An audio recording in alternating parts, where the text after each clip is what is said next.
தேவனுடைய பிள்ளைகளே, இந்த நாளிலே நம்முடைய சமூகத்திலே நாங்கள் நிற்கும்படியாக தேவன் அனுகிரகம் பண்ணியிருக்கிறார். நாம் எல்லோரும் தேவ சமூகத்தில் அமர்ந்திருக்கிறோம். பிரியமானவர்களே, நாம் பாக்கியம் பெற்றவர்கள், ஸ்லாக்கியம் பெற்றவர்கள். ஹல்லேலூயா. அவருடைய சமூகத்தில் எத்தனையோ பேர் வரணும்னு நினைக்கிறாங்க, ஆனால் வர முடியல பிரியமானவர்களே. ஆனால் இன்றைக்கு இந்த செய்தியை கேட்டுக்கொண்டிருக்கிற உங்கள் மத்தியிலே தேவ பிரசன்னம் இறங்கி வந்திருக்கிறது. ஷக்கினா மகிமை இறங்கி வந்திருக்கிறது பிரியமானவர்களே. ஹல்லேலூயா. அவருடைய சமூகம் வந்திருக்கிறது. அவருடைய சமூகத்தில் தான் பரிபூர்ண ஆனந்தம், வலது பாரிசத்தில் தான் நித்தியமான பேரின்பம் உண்டு என்று வேதம் சொல்லுகிறது. நமக்கு சமாதானத்தையும் நித்திய பேரின்பத்தையும் கர்த்தர் நமக்கு கட்டளையிடுகிறார் பிரியமானவர்களே. ஹல்லேலூயா. எனவே இந்த நாளிலே அவரை நோக்கி பார்த்து நாம் துதித்து பாடி, பிறகு நாம் அவர் பேசுகிற வார்த்தைகள் என்ன என்று தியானித்து அறிந்து அதை நாம் செயல்படுத்துவோம். இப்போது பாடி துதிப்போமா?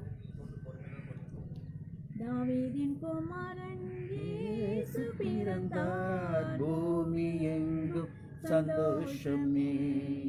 பிறந்தார் பிறந்தார் இயேசு பிறந்தார், பூமி எங்கும் சந்தோஷமே. தாவீதின் குமாரன் இயேசு பிறந்தார், பூமி எங்கும் சந்தோஷமே. பிறந்தார் பிறந்தார் இயேசு பிறந்தார், பூமி எங்கும் சந்தோஷமே. உத்தமனாய் நாம் வாழ்ந்திடவே இயேசு பூமியில் பிறந்தாரே. உத்தமனாய் நாம் வாழ்ந்திடவே இயேசு பூமியில் பிறந்தாரே. சாத்தானின் தலையை நசுக்கிடவே இயேசு ராஜாவில் பிறந்தாரே. சாத்தானின் தலையை நசுக்கிடவே இயேசு பூமியில் பிறந்தாரே. தாவீதின் குமாரன் இயேசு பிறந்தார், பூமி எங்கும் சந்தோஷமே. பிறந்தார் பிறந்தார் இயேசு பிறந்தார், பூமி எங்கும் சந்தோஷமே. அற்புதங்கள் அதிசயங்கள் செய்திடவே இயேசு வந்தார். அற்புதங்கள் அதிசயங்கள் செய்திடவே இயேசு வந்தார். நம்மை ஆசீர்வதிக்கவே இயேசு பூமியில் பிறந்தாரே. நம்மை ஆசீர்வதிக்கவே இயேசு பூமியில் பிறந்தாரே. தாவீதின் குமாரன் இயேசு பிறந்தார், பூமி எங்கும் சந்தோஷமே. பிறந்தார் பிறந்தார் இயேசு பிறந்தார், சந்தோஷம் சந்தோஷமே.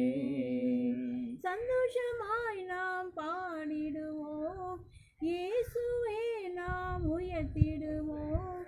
சந்தோஷமாய் நாம் பாடிடுவோம், இயேசுவை நாம் உயர்த்திடுவோம். இயேசுவை நாம் உயர்த்திடுவோம்.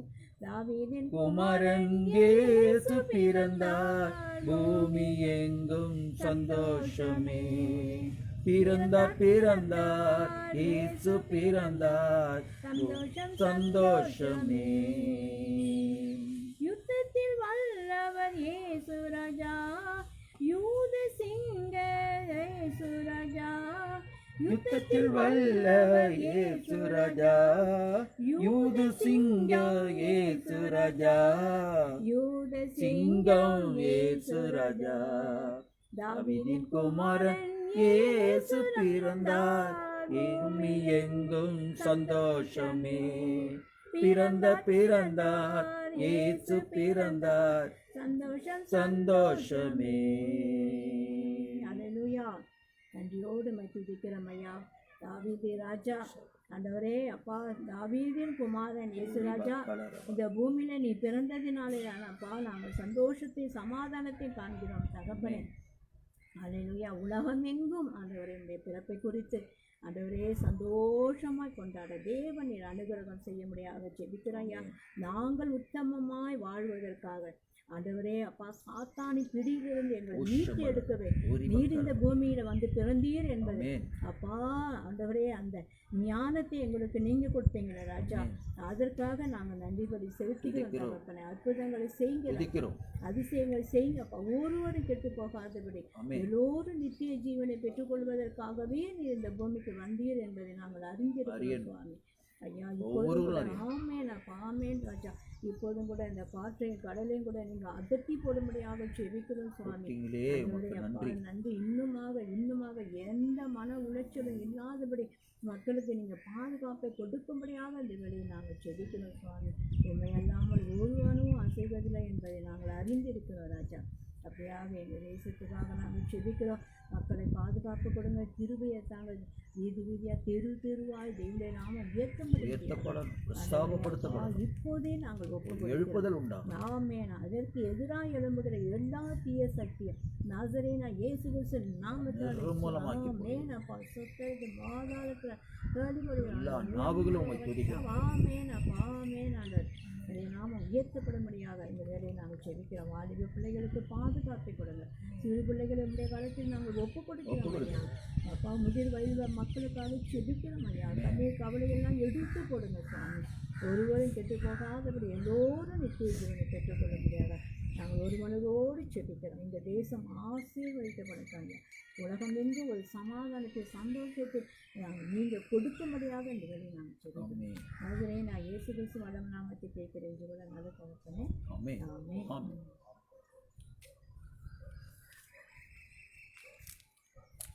ஹல்லேலூயா. பிரியமானவர்களே, இந்த நாளிலே நாம் வேத வசனத்தை சிறிது தியானிப்போம்.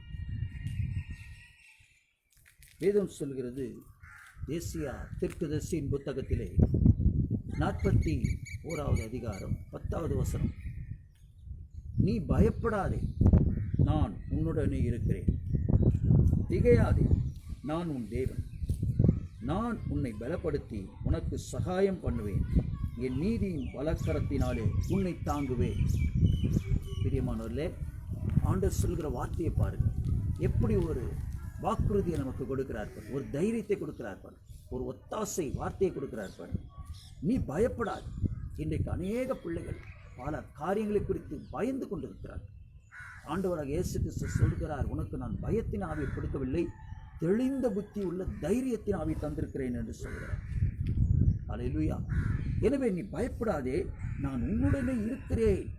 இன்றைக்கு இந்த செய்தியை கேட்டுக்கொண்டிருக்க உங்கள் மத்தியிலே இயேசு உங்களோடு கூட இருக்கிறார். பிரியமானவர்களே, திகையாது. எதை குறித்த நான் செய்யாத திகையாது. நான் உன் தேவன். பார்த்தீங்களா, முதல் நான் சொல்றாரு, நான் உன்னுடனே இருக்கிறேன், நீ பயப்படாதே, திகையாதே. இப்போ நான் சொல்றாரு, நான் உன் தேவன். அல்லேலூயா. சாதாரண ஆள் இல்லை, ஏதோ மனுஷன் அல்ல, இந்த வானத்தையும் பூமி படைத்த தேவன் நான். அதுவும் யார் தேவன்? உனக்கு நான் தேவன். நான் உன் தேவன். நான் உன்னை பலப்படுத்தி, அல்லேலூயா, நீ எதிலும் பயந்து போகாதபடி உன்னை பலப்படுத்துவேன். அல்லேலூயா. பரிசுத்த ஆவியை நான் உனக்கு தருவேன். நீ பலன் அடைவாய். அல்லேலூயா. திடப்படுவாய். ஆத்மாவில் நீ ஆண்டவரே ஸ்தோத்திரம் திடப்படும்படியாக நான் என் ஆவியை உனக்குள்ள நான் ஊற்றுவேன். மாம்சமான யாவர் மேலும் என் ஆவியை நான் ஊற்றுவேன் என்று சொன்ன அந்த தேவன் இப்போது செய்தியை கேட்டுக்கொண்டு உங்கள் மேல் தன் ஆவியை ஊற்றி உங்களை பலப்படுத்துகிறார். அது மாத்திரமல்ல, பலப்படுத்தி உனக்கு நான் என்ன செய்வேன்? சகாயம் பண்ணுவேன். நன்மையான காரியத்தை செய்வேன். உன் வாழ்க்கையில் தீமையான அனைத்தையும் நான் மாற்றி போட்டு இனி உன் வாழ்க்கையில் சம்பவிக்கக்கூடிய காரியங்கள் அனைத்தும் நன்மையாகவே செய்வேன். என் நீதியின் வலது கரத்தினாலே உன்னை தாங்குவேன். இடது கரத்தினாலே அல்ல, வலது கரத்தினாலே உன்னை தாங்குவேன். அல்லேலூயா. ஏன்னா இடது கரத்தை விட எப்பவுமே எல்லாருக்கும் வலது கரம் தான் எப்படி இருக்கும்? ஸ்ட்ராங்காக இருக்கும். அல்லேலூயா. ஏன்னா வலது கரத்தில் தான் எல்லா வேலையும் நம்ம செய்வோம். இடது கரம் ஒரு சப்போர்ட்டாக தான் இருக்கும். அல்லேலூயா. எழுதுகிறது, அல்லேலூயா, சாப்பிடுகிறது, மற்ற எல்லா காரியங்களையும் நம்ம ஒரு ஒரு ஹார்ட் ஒர்க் பண்ணுறவங்க கூட ஹேமர் எடுத்து தட்டுறாங்கன்னா லெஃப்டில் தட்ட மாட்டாங்க, எல்லாம் ரைட்டில் தான் தட்டுவோம். நார்மலாக எல்லாருக்கும் எது தான்? ரைட்டு தான். அப்போ ஆண்டவர் சொல்ற, உன்னை எனது வலது கரத்தினால உன்னை நான் செய்ய தாங்குவேன். அல்லேலூயா. அப்போ எனக்கு இருக்கிற பலத்திலேயே வலது கரம் இன்னும் பலனாக இருக்கும் இல்லையா? அதில் உன்னை தாங்குவேன். நீ பயப்படுற, நீ கீழே விழ மாட்டேன். அல்லேலூயா. உன்னை நான் தாங்கி பிடிப்பேன் என்ற கர்த்தர் உங்களுக்கு வாக்குறுதி கொடுக்கிறார் பிரியமானவர்களே. அல்லேலூயா. நீதியின் வலக்கரத்தினாலே, நீதியின் வலக்கரம், பரிசுத்தமான கரத்திலே அல்லேலூயா உங்களை அவர் தாங்குவார். கர்த்தருக்கு ஸ்தோத்திரம். அல்லேலூயா. இதனால் நல்லா கேட்டுங்க. அவர் சொல்றார், நான் உன்னுடன் கூட இருக்கிறேன். கண்ணால் பார்க்க முடியாது பிரியமானவர்களே. அதுதான் வேத கண்டு விசுவாசிக்கிறவர்களை காட்டிலும் காணாமலே விசுவாசிக்கிறவர்கள் பாக்கியவான்களும் கொடுத்து வைக்கப்பட்ட ஜனங்களும். என் இயேசு என்னோடு கூட இருக்கிறான் நம்பி ஒரு காரியத்தை அவரை சப்போர்ட்டாக ஒரு மனுஷன் கூட இருந்தால் இப்படி செய்வோமோ அதே போல் செயல்படுங்கன்ற. யாரும் என் பக்கத்தில் இல்லை, எனக்கு யாருமே இல்லை, அது சப்போர்ட் இல்லைன்னு நினைக்காதீங்க. நான் கூட இருக்கிறேன். என்னை நீ நம்புறபடினா நான் உன்னோடு கூட இருக்கிறேன். அதனால் நீ பயப்படாதே, திகையாதே. எந்த காரியத்தை செய்வது பயந்து செய்யாது. என்ன நடந்துருவோம் திகைத்து செய்யாது. எல்லாம் நல்லபடியாக நடக்கும். நீ கையிட்டு செய்கிற எல்லா வேலையும் நான் வாய்க்க செய்வேன்.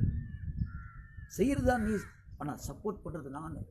உன் பக்கத்தில் இருக்கிற கூடவே இருக்கிறேன் என்று கர்த்தர் சொல்லுகிற. அது மாத்திரம் இல்லை, நான் உன்னுடைய தேவன். அல்லேலூயா. இந்த உலகத்தில் ஒரு தெய்வம் இருக்குதுன்னு சொன்னால் அந்த தெய்வம் யாருன்னா இயேசு கிறிஸ்து தான். அந்த தெய்வம் உங்களை பார்த்து சொல்லுது. பாருங்கள், எல்லாம் தெய்வத்தை தேடி போவாங்க. இன்னைக்கு தெய்வம் நம்மளை தேடி வருது. அல்லேலூயா. வந்து சொல்கிறார், நான் உன் தேவன்.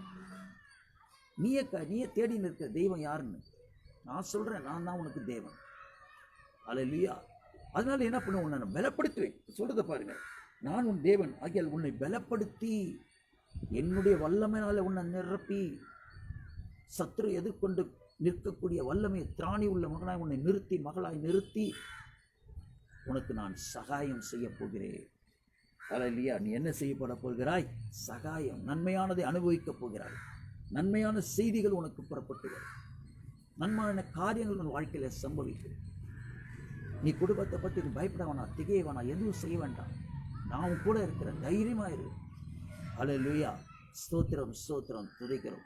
இல்லை, இன்னொரு வசனம் சொல்லுது, சங்கீதம் 3வது அதிகாரத்தில் 5வது வசனம் சொல்லுது, நான் படுத்து நித்திரை செய்தேன், விழித்து கொண்டேன், கர்த்தர் என்னை தாங்குகிறார். அப்படி சொல்கிற மாதிரி உன்னை சாட்சியாக நிறுத்து. என்ன சொல்கிறார் பார்த்தீங்களா? அல்லேலூயா. நான் படுத்து நித்திரை செய்தேன். சங்கீதம் 3:5 சொல்லுகிறது. நான் படுத்தேன், நித்திரை செய்தேன்னா நல்லா தூங்கினேன், இப்போ நான் விழித்து கொண்டேன், கர்த்தர் என்னை தாங்குகிறார். அப்போ நல்லா கேட்டு, யார் கர்த்தர் தாங்குகிறாரோ, யாரை கர்த்தர் தாங்குகிறாரோ, யார் பக்கத்தில் அவர் இருக்கிறாரோ, யார் அவர் இருக்கிறான்ற தைரியத்தில் பயப்படாமல் திகையாமல் இருக்கிறாங்களோ அவங்களுக்கு என்ன கிடைக்குமா? நித்திரை கிடைக்கும், தூக்கம் கிடைக்கும். இன்றைக்கி நிறைய பேர் வாழ்க்கையில் என்ன இல்லை, தூக்கம் வர மாட்டேங்குது. படுத்தாலும் என்ன வர மாட்டேன், தூக்கம் வர மாட்டேங்குது. இன்றைக்கி நிறைய பேர் பார்த்தீங்கன்னா ஸ்லீப்பிங் டோசேஜ் போட்டுன்னு தான் தூங்குறாங்க. ஸ்லீப்பிங் டேப்லெட்டை தினமும் நைட்டில் போட்டால் தான் அவங்களுக்கு தூக்கமே வரும். மதியானத்தில் சுத்தமாக தூக்கம் வராது. அல்லேலூயா. ஏன்? எந்த காரியத்தை குறித்தாவது அவங்க என்ன பண்ணிக்கினே இருக்கிறாங்க, பயந்துக்கினே இருக்கிறாங்க, திகைக்கிறாங்க. கண்ணை மூணு அந்த காரியம் தான் முன்னாடி வந்து நிற்கிது, எப்படி தூக்கம் வரும்? அல்லேலூயா. ஆனால் கர்த்தருக்கு பாரத்தை இறக்கி வச்சுட்டு நீங்கள் செய்து பாருங்கள், உங்கள் வாழ்க்கையை நடத்தி பாருங்கள், உங்களுக்கு நல்ல நித்திரை தருவாங்க. நித்திரை செய்தேன், விழித்து கொண்டேன். அந்த விழித்து கொள்ளும் போதோ தெரியும் என்ன நான் கர்த்தர் தாங்குகிறான்றதை நான் அனுபவிக்கிறேன் என்று அவர் சொல்லுகிறார். அதே சங்கீதக்காரர் சொல்கிறான் 127:3, நீங்கள் அதிகாலையில் எழுந்து, இந்த வசனம் பாருங்கள், 127:3, நீங்கள் அதிகாலையில் எழுந்து நேரப்பட வேலையிலே தரித்து வருத்தத்தின் அப்பத்தை சாப்பிடுகிறது விருதா. இன்னைக்கு நிறைய பேர் என்ன செய்கிறாங்க, நைட்டில் தூக்கமும் கிடையாது, அதிகாலையில் வேலை ஏஞ்சிக்குவாங்க, ஏஞ்சி கடகடன் எல்லா வேலையும் செய்வாங்க. வீட்டு வேலைகளை செய்கிறது, மற்ற வேலைக்கு போகிறது வர்றது எல்லாத்துலேயும் துரிதமாக என்ன பண்ணுவாங்க, எல்லாத்துலேயும் அவங்க ரெடி ஆகிடுவாங்க. எதுக்கு? கர்த்தத்தை சம்பாரிச்சா தான் என்ன கிடைக்கும்? சாப்பாடு கிடைக்கும், உணவு கிடைக்கும், வருமானம் இருந்தால் தானே நம்ம சாப்பிட முடியும். அப்போ அவங்க நைட்டு தூக்கம் வரல. ஆனால் காலையில் என்ன செய்கிறாங்கன்னா, தூக்கம் வரல, படுத்து தூங்க முடியல, அவங்க திரும்ப எழுந்துச்சு என்ன பண்ண வேண்டியது, வேலைக்கு ஓட வேண்டியதாக இருக்குது, வேலையை செய்ய வேண்டியதாக இருக்குது, உழைக்க வேண்டியதாக இருக்குது, ஆனால் சம்பாதிக்கணுமே. கட்சியில் என்ன சாப்பிட்றாங்களாம் பாருங்கள். அப்படி அவங்க சம்பாரித்து கஷ்டப்பட்டு வருத்தப்பட்டு சம்பாரித்து கொண்டு வரதெல்லாம் கையின் பிரயாசத்தெல்லாம் அவங்களால என்ன செய்ய முடியல, அனுபவிக்க முடியல, அதை சந்தோஷமாக சாப்பிட முடியல. அதுக்கு மேலே எப்படி சாப்பிட்றாங்களாம், வருத்தத்தின் அப்பத்தை. நான் அப்பம்னா உணவு, அல்லையா? வருத்தத்தின் அப்பம்னா உழைச்சிட்டு வந்து கூட அந்த சாப்பாடை கூட அவங்க வந்து நிம்மதியாக சாப்பிட்றது இல்லைங்க, அல்லையா? ஒரு வயிற்றில் வாயில் வைக்கும்போதே அவங்களுக்கு என்ன செய்ய மாட்டேங்குது, எல்லா காரியம் வருது. நாளைக்கு என்ன செய்ய போகிறோம், இன்றைக்கி என்ன பண்ண போகிறோம், அந்த காரியம் எப்படி முடிய போகுது. அவங்க சாப்பிடும்போது அதை தான் தியானித்து சாப்பிடுவாங்களே தவிர அந்த நேரத்தில் அவங்க சாப்பிட்டா மாதிரியே இருக்கு, அல்லையா? நிறைய பேர் டிவி பார்த்துக்கினே சாப்பிடுவாங்க பாருங்கள், அவங்க சாப்பிட்ட மாதிரியே தெரியாது. அதே நீங்கள் தனியாக உட்காந்து ஒரு சாப்பாடை நீங்கள் சுவையாக செஞ்சு சாப்பிட்டு பாருங்கள், சாப்பாடு நல்லா இருக்கும். அந்த டிவியை பார்த்துங்க சாப்பிடும்போது வாயில் சாப்பாடு போடுறதும் தெரியாது, மெல்றதும் தெரியாது, முழுங்குறதும் தெரியாது, அது இல்லையா? அந்த மாதிரி இன்றைக்கி நிறைய பேர் சாப்பிடும்போது கூட அவங்க சிந்தனை எங்கெங்கேயோ சிந்தரடிக்குது. எந்தெந்த கஷ்டமான காரியங்கள் எல்லாம் அது முன்னாடி வருது, அது இல்லையா? கடங்காரம் வந்தால் என்ன பண்ணுறது, அடுத்த மாதம் இந்த மாதம் வாடகை எப்படி கொடுக்குறது, கர்த்தருக்கு ஸ்தோத்திரம், அது இல்லையா? அப்போ இப்படி பிரச்சனைகள், அந்த பிரச்சனையை நினச்சிக்கினே அவங்க சாப்பிட்றதுனால என்ன அப்போ சாப்பிட்றாங்களாம், வருத்தத்தின் அப்பத்தை சாப்பிடுறதும் விருதா. கடைசியில் அது ஒன்றுத்துக்குமே இல்லை, அல்லேலூயா, கர்த்தருக்கு ஸ்தோத்திரம். ஆனால் ஆண்டவர் சொல்லுகிறாரு, அவரே நமக்கு தனக்கு பிரியமானவர்களுக்கு நித்திரை அளிக்கிறார். அவருக்கு யார் பிரியமாக இருக்கிறாங்களோ அவங்களுக்கு தான் தூக்கத்தையே கொடுக்குறாரு, அல்லேலூயா. எல்லாருக்கும் தூக்கம் வருமானம் வராதுங்க, எல்லாம் தூங்குற மாதிரி தான் இருக்கும். எல்லா நைட்டில் தூங்குவாங்க, எந்திரிப்பாங்க, எல்லாம் இருக்கும். ஆனால் ஆண்டவரை தேடிட்டு அவருடைய சித்தத்தின்படி தன் வாழ்க்கையை நடத்தி கொண்டு இருக்கிறவர்களுக்கு வர்ற தூக்கம் இருக்குது பாருங்க, அது அயர்ந்த தூக்கம், அல்லேலூயா. அதாவது ஆண்டவர் வந்து ஆதாமுடைய விழாவிலேருந்து எலும்பை எடுத்து அந்த எலும்பை வந்து பெண்ணா படைக்கிறார், ஏவாளா படைக்கிறார். அப்போ என்ன வந்தது, அவனுக்கு அயர்ந்த நித்திரை வந்ததான். நித்திரை என்ன அவங்க, அது வந்து உறங்குற நித்திரை இல்லை, அயர்ந்த நித்திரை. இன்னைக்கு நிறைய பேர் தூங்கும்போது நிம்மதியாக தூங்கி எழுந்துச்சு பாருங்கள், ஃப்ரெஷ்ஷாக இருப்பீங்க, அல்லையா? இந்த மாதிரி கஷ்டப்பட்டு பாதி தூக்கத்தில் எழுந்துக்குன்னு, அல்லையா? சில நைட்லாம் படுத்தா கூட என்ன வராது, தூக்கம் வராது, கண்ணு சொக்கும், ஆனால் தூக்கம் வராது. ஆனால் காலையில் எழுந்துச்சு பழையபடி எல்லாம் வேலைக்கு ஓடுறதும் ஓடையாடுறதும் சம்பாதிக்கணும். சாப்பிடும்போது கூட நிம்மதியாக சாப்பிட முடியும், பல சிந்தனைகள் உள்ள வரும். அதான் வருத்தத்தின் அப்பத்தை சாப்பிடுறது விருதா. ஆனால் அவரே தமக்கு பிரியமானவர்களுக்கு என்ன கொடுக்குறாராம், நித்திரையை கொடுக்கிறார், அல்லேலூயா. அது மாத்திரம் இல்லை, நிறைய பேருக்கு ஆண்டவர் வியாதியிலிருந்து சுகம் கொடுக்குறார். இன்றைக்கு இந்த செய்தியை கேட்டுக்கொண்டிருக்கிற உங்களுக்கு ஏதாவது சரீரத்தில் பலவீனம் இருக்குதா? எந்த பலவீனத்துக்கு குறிச்சாத நீங்கள் கவலைப்படுறீங்களா, பயப்படுகிறீங்களா? ஆண்டவர் சொல்லுகிற சங்கீதம் 41:3 சொல்றாரு, படுக்கை மேல் வியாதியாய் கிடக்கிற அவனை கர்த்தர் தாங்குவார். இன்னைக்கு படுக்கையில் இருக்கிறீங்களா, அல்லேலூயா? வியாதி படுக்கையில் படுத்திருக்கிறீங்களா? உங்களால் ஏந்திரிக்க முடியலையா? எந்த உணவையும் சரியான முறையில், அதாவது நார்மலான ஒரு உணவை உங்களால் எடுத்துக்கொள்ள முடியவில்லையா? கவலையாக இருக்கிறீங்களா? ஆண்டவர் சொல்கிறாரு, படுக்கை மேல் வியாதியை கிடக்கிற அவனை கர்த்தர் தாங்குவார். இயேசுவை தேடி பாருங்க, உங்கள் படுக்கையில் அவர் தாங்குவார். அவனுடைய வியாதியிலே அவன் படுக்கை முழுவதையும் மாற்றிக்கொள்வார், படுக்கை முழுவதையும் மாற்றிக்கொள்வார், அல்லேலூயா. படுக்கையில் கூட எப்படி இருக்கு, படுக்கை கூட எல்லாம் வித்தியாசமான படுக்கை பாருங்க, எல்லா படுக்கை ஆகிடுமா? வியாதியாக இருக்கிறவங்க என்ன பண்ணுவாங்க, எனக்கு குஷன் வேணும்னு கேட்பாங்களா? படுத்தா போதும்னு படுப்பாங்க, கீழே பாயை போட்டு கூட படுத்துக்குவாங்க. பக்கத்தில் என்ன இருக்கும், மருந்து இருந்தெல்லாம் இருக்கும், அல்லேலூயா. படுக்கையில் அவங்களுக்கு நிம்மதியாக இருக்காது. ஆனால் ஆண்டவர் சொல்கிறாரு, படுக்கையை கூட வியாதியில் இருக்கிற அந்த படுக்கையை நான் மாற்றிக்கொள்வேன், முழுவதும் மாற்றிக்கொள்வேன். சொல்கிறத பாருங்க, முழுவதையும் மாற்றுவேன், அல்லேலூயா. அந்த படுக்கை கிடையாது, உனக்கு நிம்மதியான நித்திரையான படுக்கையை நான் உனக்கு தருவேன், அல்லேலூயா. சங்கீதக்காரர் சொல்கிறான் 103:3-5 வாசிக்கும் போது, அவர் உன் அக்கிரமத்தை எல்லாம் மன்னித்து உன் நோயெல்லாம் குணமாக்கி. ஆண்டவராக இயேசு கிறிஸ்து நாம் செய்கிற, அல்லேலூயா, அவனுடைய அக்கிரமன்ற அவர் உன் அக்கிரமங்களை எல்லாம் மன்னித்து உன் நோய்களை எல்லாம் குணமாக்கி. ஆண்டவராக இயேசு கிறிஸ்து நாம் அக்கிரமம் பண்ணியிருக்கிறோம், ஆண்டவருக்கு விரோதமான பாவங்களை செய்திருக்கிறோமா? இன்றைக்கு இந்த செய்தி கேட்டுக்கொண்டிருக்க உங்களுக்கு மத்தியில் ஆண்டவர் சொல்கிறாரு, அவர் பாவத்தை எல்லாம் நான் மன்னிச்சிட்டேன், என் முதுகு பின்னால் நான் போய் தூக்கி போட்டுட்டேன், இனி அதை நினைக்க மாட்டேன். காரணம், எனக்கு பாவங்களை மன்னிக்க ஆண்டவர் என்ன கொடுத்திருக்காரு?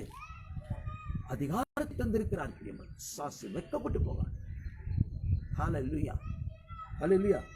வியாதியிலே அவன் படுக்கை முழுதையும் கர்த்தர் மாற்றி போடுவார். ஹல்லேலூயா.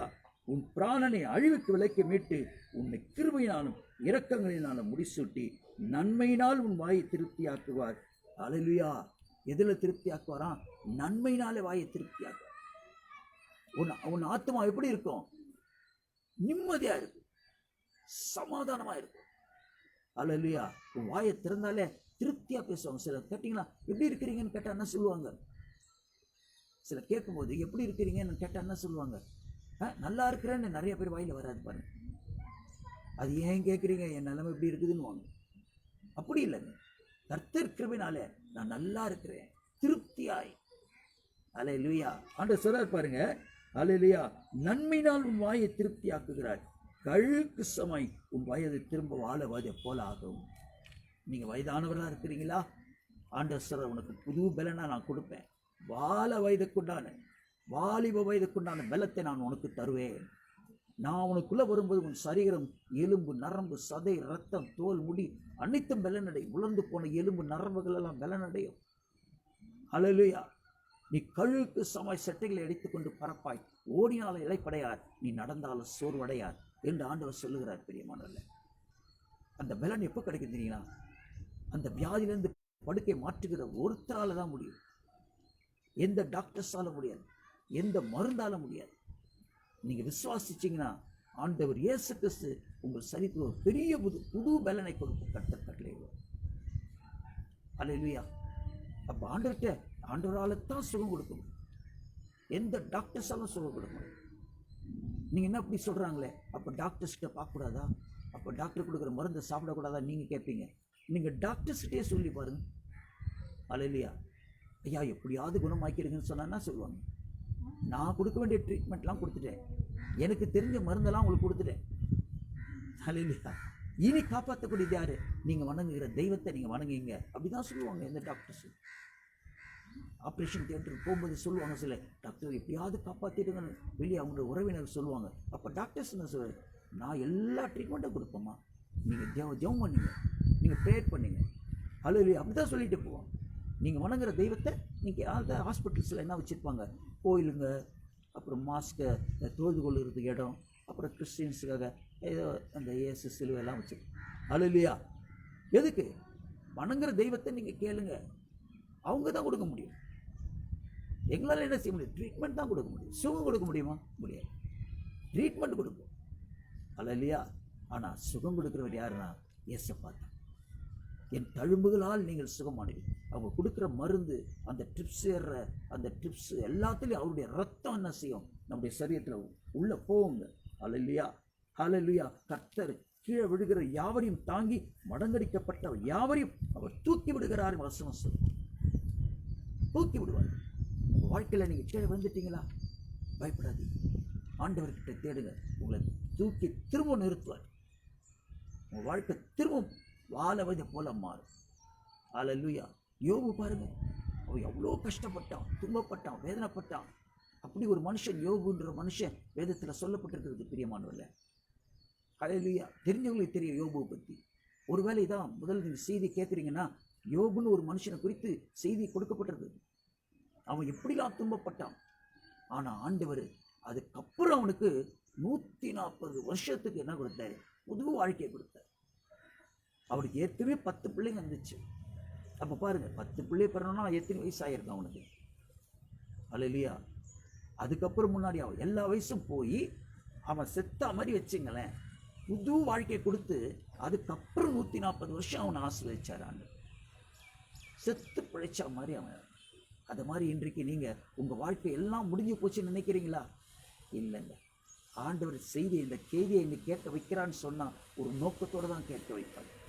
இன்றைக்கு இயேசுவே எனக்கு அந்த யோபு கொடுத்த புது வாழ்க்கை எனக்கு திரும்ப தாங்கன்னு கேளுங்க.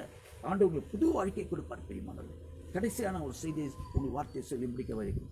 ஏசாயா 46 3-4 வசனத்தை நான் வாசிக்கிறேன். யாக்கோபின் சந்ததி யாரே? ஆண்டவருடைய சந்ததி யாராய் உங்களுக்கு பார்க்கிறார்?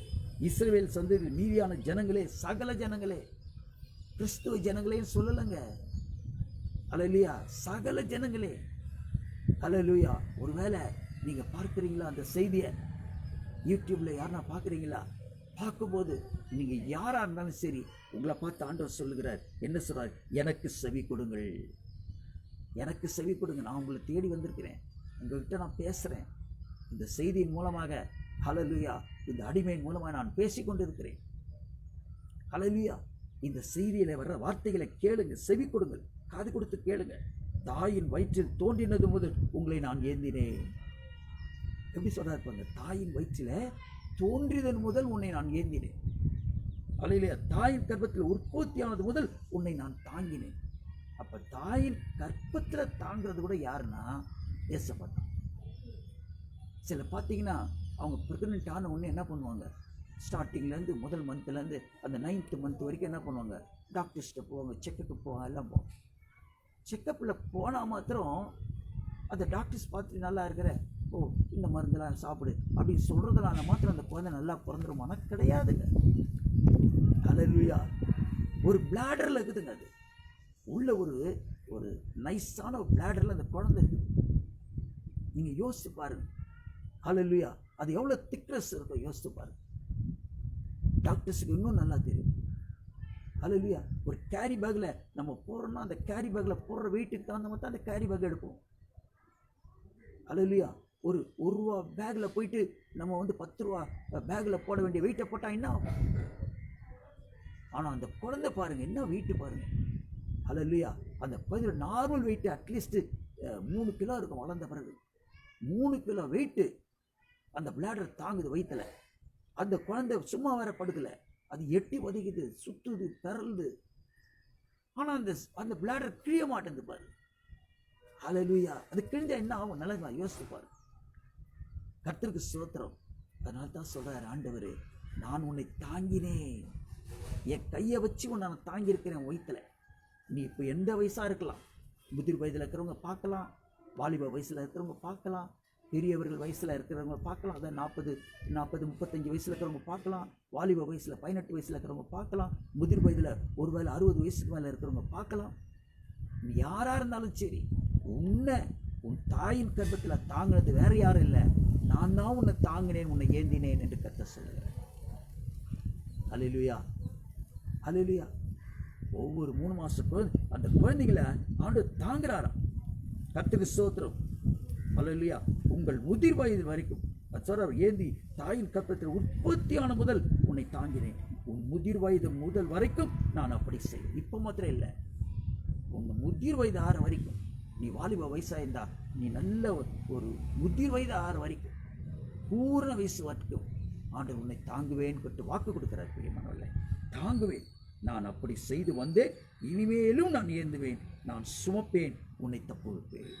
உங்களை தோளின் மேலே சுமப்பாரா, உங்களை தப்பு வைப்பாரா. எந்த ஆபத்துக்கும் நீங்கள் சிக்கி நீங்கள் மாட்டிக்கொள்ள மாட்டீங்க, நீங்கள் அழிஞ்சு போக மாட்டீங்க. ஆண்டவர் மீட்கிறவராய் வந்திருக்கிறார். மீட்பர். இயேசு இருந்தாலும் என்ன பேர் தெரியுங்களா? ரட்சகர், மீட்பர். ஹல்லேலூயா. அவர் உங்களோடு கூட இருக்கிறார். அவருக்கு இன்னொரு பேர் இருக்குது இயேசுக்கு, இம்மானுவேல். அவர் நம்மோடு கூட இருக்கிறாராம். நம்ம எடுத்தோடனே அந்த வசனம் தானே வாசிச்சோம், நான் உன்னுடனே இருக்கிறேன். ஹல்லேலூயா. இம்மானுவேலராக இருக்கிறார் உங்களுக்குள்ள, ரட்சகரா இயேசுன்ற பேரில் இருக்கிறார். ஆனால் நீங்கள் எதை பற்றி காலவாட வேண்டாம், பயப்பட வேண்டாம், திகைய வேண்டாம். ஹல்லேலூயா. கர்த்தர் உங்களை தாங்குவார். அவர் நீதியின் வலக்கரத்தினாலே உங்களை தாங்குவார். பிரியமானவர்களே, அவர் உங்களை பலப்படுத்தி உங்களுக்கு சகாயம் செய்வார். நாம் ஜெபிக்கலாமா? அன்பான தேவனே, அருமையான இரட்சகரே, உம்மை குறித்து இந்த நாளில் பேச கிருபை செய்திருக்கிறீரே.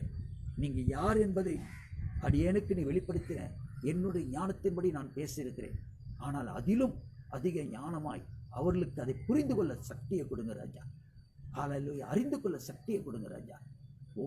உம்மை விட்டு விலகக்கூடாது தகப்பனே. அப்படியா நீ செய்ய போகிற கிருபைக்காக நன்றி ராஜா. நீர் உமது நீதியின் வலக்கரத்தினாலே இவர்களை தாங்கி பயப்படாமல் திகையாமல் இருக்க செய்து ஆண்டவரே அவர்களை பலப்படுத்தி அவர்களுக்கு சகாயம் பண்ணும்படியாய் நான் செபிக்கிறேன் ஆண்டவரே. ஹல்லேலூயா. அவர்கள் முதிர் வயதிலும் கனித்தந்து புஷ்டியும் பசுமையுமாக இருக்கட்டும் ஆண்டவரே. இதுவரைக்கும் நீ தாங்கினீரே, அதே போல இனியும் நான் உன்னை ஏந்துவேன், சுமப்பேன், உன்னை தப்பு வைப்பேன் சொன்னீங்களே. அதே போல ஏந்தி சுமந்து தப்புவிக்கும்படியாய் உமது பலத்த கரத்துக்குள் இந்த செய்தியை கேட்டுக்கொண்டிருக்கிற பிள்ளைகளுடைய ஆவி, ஆத்துமா, சரீரத்தை நான் வைக்கிறேன். பரிசுத்த ஆவியானுடைய ஒத்தாசுடன் நசரேயனாகிய இயேசு கிறிஸ்து நாமத்தினாலே கேட்கிறேன், ஜீவனுள்ள நல்ல பிதாவே. ஆமேன், ஆமேன்.